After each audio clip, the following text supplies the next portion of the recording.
Jagtial municipal ఎన్నికల ప్రచారంలో high drama నెలకొంది. జగిత్యాల మున్సిపల్ ఎన్నికల ప్రచారంలో మాజీ మంత్రి జీవన్ రెడ్డి భావోద్వేగానికి గురయ్యారు. రాహుల్ గాంధీ సిద్ధాంతాలకు అనుగుణంగా తాను పనిచేస్తున్నానని అన్నారు. పార్టీ మారితే రాళ్లతో కొట్టాలని గతంలో పీసీసీ చీఫ్గా రేవంత్ రెడ్డి చెప్పారన్నారు. ఇప్పుడు అదే జీవన్ రెడ్డి పార్టీ ఫిరాయింపులను ప్రోత్సహిస్తున్నారని కన్నీళ్లు పెట్టుకున్నారు.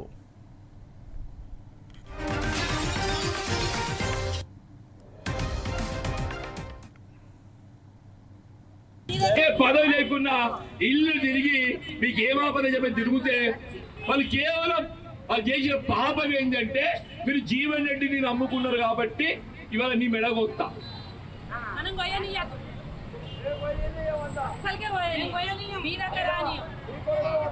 ఇప్పుడు ఒక్కటే తల్లి జీవన్ రెడ్డి మెడగొయ్యాలని ముందు బుధాలు దగ్గొట్టాలి. ఆ తల్లి మెడ నా గొంతు కొయ్యాలంటే ఏం చేయాలి? నా భుజాలను కొట్టాలి.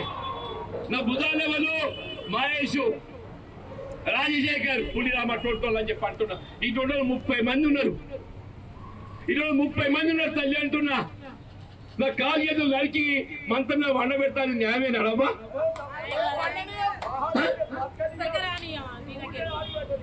నేను ఏం తప్పు చేసిన? రాహుల్ గాంధీ గారు చెప్పినావా? చట్టసభకి ఏ పార్టీకి ఎంపిక అదే పార్టీలు ఉండాలి. ఇదే రేవంత్ రెడ్డి గారు చెప్పిండ్రు. ఎవరైనా పార్టీ మాత్రం రాళ్ల బట్టి కొట్టు అని చెప్పిండు. నిజమాబద్దమా?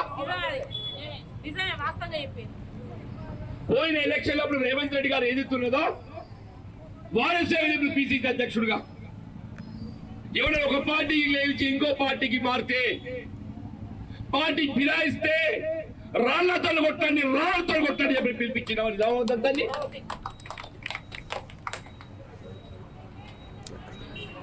ఓటు అనే ఆయుధంతో కొడదామంటున్నా. రేవంత్ రెడ్డి గారు రాళ్లతో కొట్టు అన్నాడు. నేనంటున్నా ఓటు అనే ఆయుధంతో కొడదామంటున్నా. నేను